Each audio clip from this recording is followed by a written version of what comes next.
Hey guys, and welcome back to Hell, otherwise known as Doom! We are here to grab the Crucible, the legendary item which is said to be able to stop the well and save Mars from ourselves. Or I guess, humanity. Humanity was the true villain in this game, that's what we're saying. Turns out it's man, Doom has entered the scary door. But I have to say, you might think, oh, this part's a bit short, isn't it? It's like, yeah. Like, I got this part from Volk before I actually played this level, so it's like, oh, he must have just blitzed through it, and it's a fairly short level, but even though I died a few times, it's fairly straightforward, honestly. It might be one of the duller levels in the game, by Doom standards, let me just say that right away. It's still action-packed and whatnot, with the da-da-da-dun, and the chainsaws and the BFGs and whatnot. Yes, and the sounds of rip and tear playing in the background is... It makes the time go by quick, yes, but it's a fun time had. Plus, there's a boss at the end of this level as well, so I wouldn't say it's entirely drab. I would say the next level coming up is maybe a bit more straightforward, quote-unquote, but the next couple of levels are going to be somewhat shorter than what we were used to in the previous parts. I don't really have anything unique to say, at least to kick this part off with, but then I actually had to turn up my gamma settings. Gamma! On the PS4, because it was too dark for me to see any bloody thing. Yeah, well, Hell indoors seems to have this weird thing for making things darker than they perhaps ought to be. Maybe it's to help enhance the ambient lighting or something like that, but I don't know. Either way, there is meant to be an Argent Cell here, but I actually re-recorded this part because I had to mess around with some of my recording settings, because some of these parts were coming out a bit blurry, and I wanted to try and fix it. Oh no. You know I had gone done and did, Volk. What's that? Did you miss that one as well, did you? I did, but it's worse this time, because I got to an arena set piece, and I was looking on my map, trying to do my due diligence and whatnot. I was like, oh, there's an Argent Cell, only to find out that it fucking locks the way back here after a while. Yeah, you have to be very careful. This one, and also parts 12, I believe, actually have those little point of no return moments. So you want to make sure you have your affairs in order before advancing at this point, because they do like to kind of trap you and make sure that you can't get all the goodies that you might have missed. Otherwise, you just replay the level. It's no big deal. I know, it's fine. You know, I'm not too mad about it, although I was a little bit pissy at the time, but that's a game design I could kind of do without, really. Don't punish the player for trying to barrel through and then backtrack. Yeah, I can kind of see where you're coming from, but at the same time, I feel like the game plays quick enough that you can kind of just go on without it and then just come back later on, whether you've completed the game or whether you just feel like coming back for funsies. Like, they offer the option there, so I don't think it's as big of an issue as it could be. So how did you fare on this, the anti-penultimate level of Doom? Oh yeah, that's the last but two of the thing. I have been boning up on my grammatical terms. It's not just Richie who's smart. Well, I wish I could be, but unfortunately I'm just not that kind of guy. As far as how I handled this level went, well, obviously in this one I just beast through this pretty damn easily, but there are a couple of sections that gave me a bit of issue. There's a part with a couple of Baron of Hells that was particularly not friendly, but thankfully I remembered I have the BFG and a chainsaw, so it wasn't too bad in the end. Oh, how could you ever forget such a thing? If I had those on hand, I'd be using it to make my toast, like, oops, turn the toast into ash again. Hey, you'd forget too if you had an infinite ammo chain gun and an infinite ammo heavy assault rifle with rockets for basically ever. Oh my god, I can't get over just stunning a fucking summoner and then blowing it away with, like, infinite railgun ammo. Oh, I just felt like it had to happen. It was just like, okay, I've got him stunned, what's the beefiest weapon I have? Chain gun. Eat it! The word of the day is beefy. How the fuck did I miss that? I was looking right at it. Well, to be fair, it was behind some fire, so you might think, oh, it's just a pile of burning stuff, nothing of interest. No, I swear I looked right. I can't even remember if I got it or not. I think I might be going bloody sea lion in my early age. Sea lion? Well, am I going to have to go to SeaWorld, Florida to visit you from this point on? Oh, shut up. He picked up some of my habits of just saying words that make no sense. Yeah, maybe that or I was watching a bit of Peter Kay in between recording sessions. Possibly. The world may never know. Indeed. We have another set piece here. One that we actually need the yellow and blue keys to fully activate. So we're going to continue for now. Oh my god, could you be more obvious with your level design, Hell? Yeah, this is very much a callback to a that level in Doom 2 of the Mancubi and the Spider Bots. Like, this is basically a oh, what the hell? Mr. Kaku Demon, do you mind?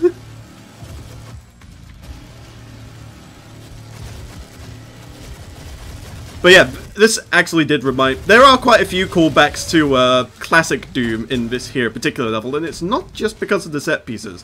There is one coming up as well, which I think a lot of people will recognize, but we'll save that for when we actually get there. For now, we gotta kill all the things over here. I've had a real hankering to play classic Doom lately. I don't know, I think just because I have completed this at the time of recording, last level kicked my arse a little bit, although I think the one before it is a teeny bit harder.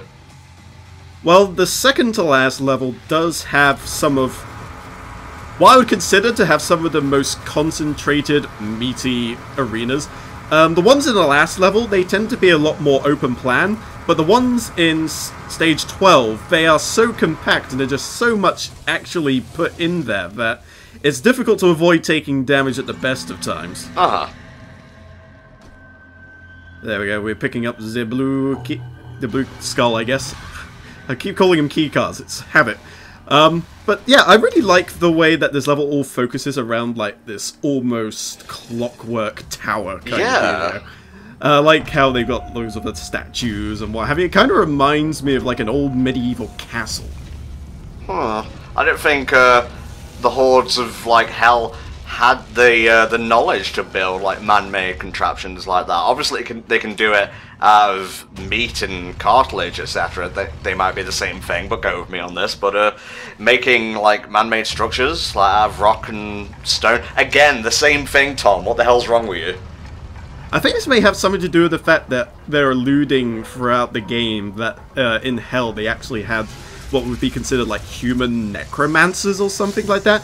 I'm a little bit off on the details on that one, but throughout the game you sort of like find like evidence of like humans that kind of been skulking around Hell before all this nonsense happened. Right. So I don't know, maybe there was some human intervention there, and then maybe they could like built all these like citadels and fortresses as sort of like praise for the demons or what have you, or maybe they were fighting the demons at the time. There's like a lot of unknowns in here. Like, were these buildings man-made, or did the demons somehow like acquire the team of changing rooms or something? We'll never know. We'll never know. Get ready for a few, well, not cyber demons. Barons of Hell? Yeah, Barons of Hell's come bopping down soon enough. But Volk, like he said, he's got the chainsaw, he's got the BFG, he's got all this luscious ammo and health just waiting for him, really. Oh yeah, they do give you quite a lot here. One thing I was actually expecting my first time playing through is like the central hub would sort of play into like coming here multiple times and fighting multiple waves of enemies as opposed to just like the one time. But I'm kind of glad they went this route just because it seems like, oh, you've just activated everything, you've just caught Hell's attention all of a sudden. Yeah, I can see it from both ways, really. I understand why you'd think it would be like a repetitive back and forth sort of thing, but doing it just straightforward like this works in Doom's favour. I think, how did I miss this? You have to be Insomniac trained for this one. You sort of think, oh wait, is there something behind me? Oh yes, lore stone. Precious, precious lore. Alright, so in terms of the little information things that you pick up along the way, the main one for this level goes something along the lines of rest is important if you are to be a productive advocate, but downtime does not have to be wasted time. And what they do is they basically recommend, imagine yourself in the wide open umbral plains, or on the steps of the great cathedrals of Argent Deneur, or the glossy shores of the lakes of fire. Like, they're really having this thing up to be a holiday destination. Like, what the fuck? And one part even says, fantasize about how it would feel to sense the caress of the Bukavak as it rises from the blood pools of Angrax and strangles the life out of you. Jesus. Like, that's something you'd expect out of a death metal album for sure, or maybe something like Slayer or something, I don't know. Ooh, alright, here we go, a bit of change of scenery. I love me some suspended platforms over bottomless pits. It is peak fantasy aesthetic. Although, can you imagine being a construction worker in this place? Like, you'd have to take out a massive insurance plan to work here. Oh god, there goes Jim. We've lost 5 gyms this week to the bottomless pit. To the gym cloner. It's like in Deep Space Nine, the Wayuns. They just grab another one when they're done. I thought you said the Wayans for a second there. I was like, oh, that's where all those brothers come from. Not quite, not quite. Ah, there you go. I did not miss that. I'm not that blind, fortunately. Almost, but not quite. I'm seeing the icon of sin, or whatever, a lot throughout this level, just like the iconography and whatnot. Well, that there, from what I understand, is meant to be the real thing. I'm not sure if it's the case that they relocated it or they made another one, but as far as this version of Doom is concerned, that is the new icon of sin, which is apparently lying dormant for now, and, you know, they haven't done the whole thing where the call to ages has happened and, like, suddenly all the demons rise up and just take over the entire damn shop. Jeez. Actually, let me look this up. Icon of Sin 2016, because this should give me a bit of backstory and whatnot. Let's see. Yeah, the Icon of Sin can be seen in the Necropolis, and is mentioned briefly in the data logs. This is an Easter egg that can be found in Doom 2016. The player needs to shoot the icon in the forehead, with preferably a rocket launcher similarly to Doom 2. The icon will then say the same line when confronted in Doom 2 before shooting a cube which holds a Doom Marine figure. Which we would have already collected since this is actually a reshot part, but that is absolutely correct. And for all of those Doom lore fans who know exactly what's going down, the phrase spoken forwards is, "To win the game, you must kill me, John Romero." John Romero is about to make you his bitch. Yeah, unfortunately it didn't quite work, because then he went on to make Daikatana, didn't he? Well, that was an ad for Daikatana, wasn't it? I'm not entirely sure if it was or not, to be honest with you. I'm a little bit hazy on the details of that one, but I know that they just included that there because if you actually no-clipped through the Icon of Sin in Doom 2, you'd actually see John Romero's head on a pike. And that was the actual thing you had to kill. But because it was so far away, the only way you could actually damage it was by using the spread damage from the rocket launcher. That was the only way to damage it. Okay.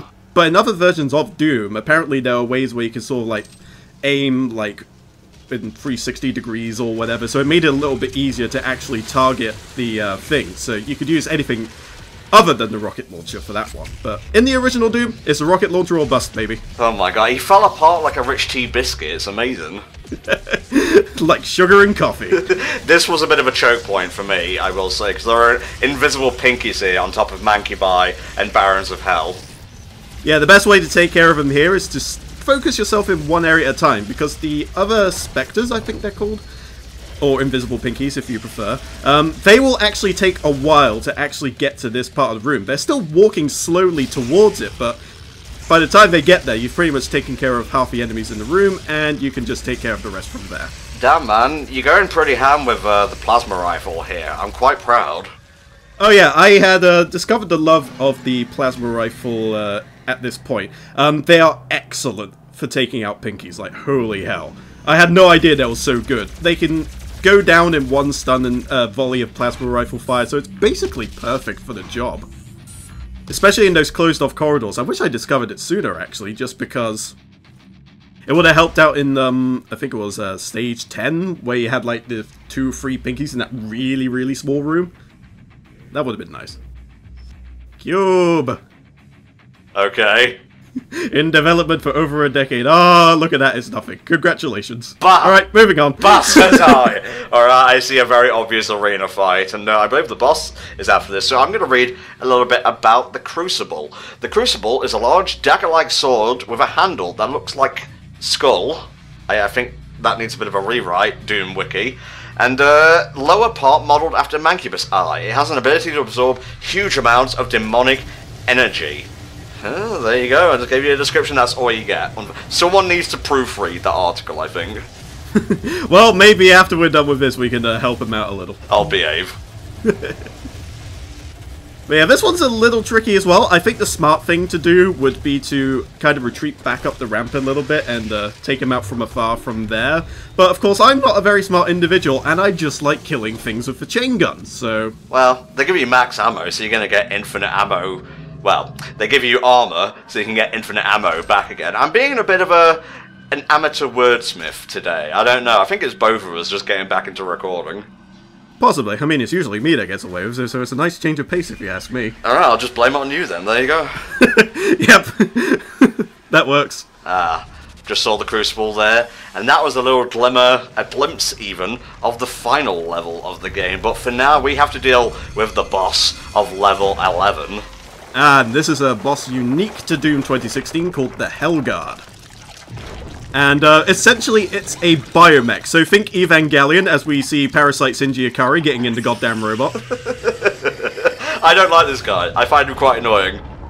Well, actually, I had a weird anomaly with this particular fight, and I actually demonstrate it briefly here when this fight actually starts.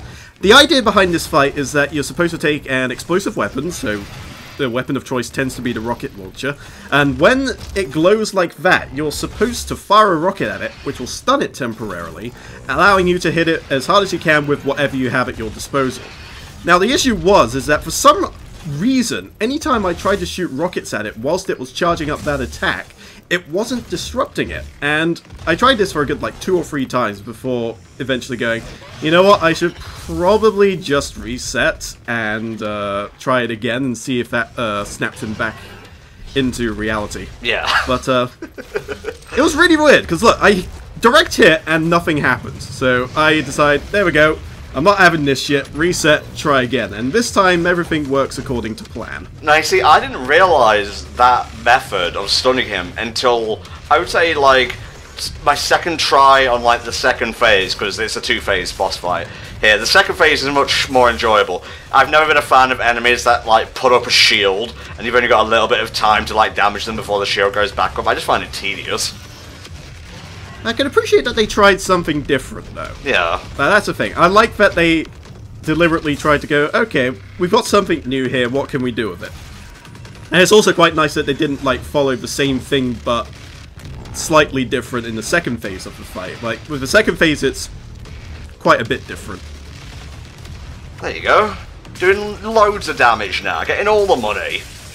I think what may have been going on is I think maybe it has something to do with the secondary fire of the rocket launcher. Like, maybe for some reason it just doesn't like it when you're using the secondary fire. Possibly. Yeah, because you see there, the primary one worked, but earlier on, I tried to use the secondary fire, it didn't do anything until I fired just a singular rocket. Don't know why he did that fancy little backflip there, but yeah, he has, like, flame attacks which you gotta jump over. He will do his spinny attack. Here we go. Oh, yes, he's preparing for the Hell Olympics. So silly. But at least you get collectibles by attacking him when he's stunned. You know, I'm comparing this to Evangelion, but I'm beginning to think of all these dance moves going around, it's more like Macross. Yeah, I'm just gonna agree with you, because I'm an anime pleb. It's alright, you're getting there. Soon you will learn all of the anime. Well, we are in hell. This is where you go when you watch too much anime in life. Alright, now that just screams Evangelion to me when they use the Spear of Longinus. Oh, man. This game speaks to me on so many levels. Anime pleb. Also, yeah, I was right. Daikatana. John Romero is about to make you his bitch. Suck it down.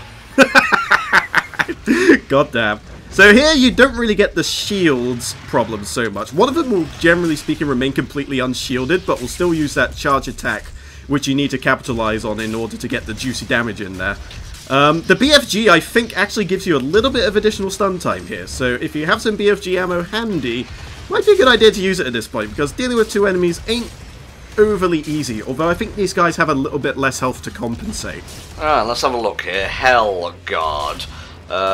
Powerful enemies encountered in Doom 2016 only at the end of the Necropolis.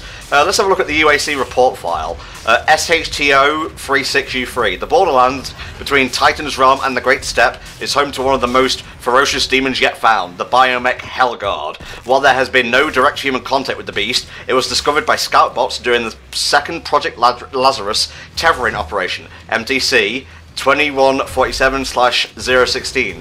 Confronting this demon signaled the end of the expedition, but the scout bots did manage to send data to the relay beacons before they were destroyed. A detailed study of the few video frames that were captured before the equipment was destroyed revealed that the Hellguard is actually a parasite housed within a bone and keratin exoskeleton. The parasite, imbued with enormous quantities of hell energy, provides power to the Hell Guard and controls its actions entirely. Before entering the exoskeleton, the Hell Guard exoskeleton is a lifeless husk. Attempts to retrieve the parasite alone has proved fruitless, as the uncoupled demon is too weak to survive passage between dimensions. Once coupled, however, the demon presents a daunting and relentless enemy.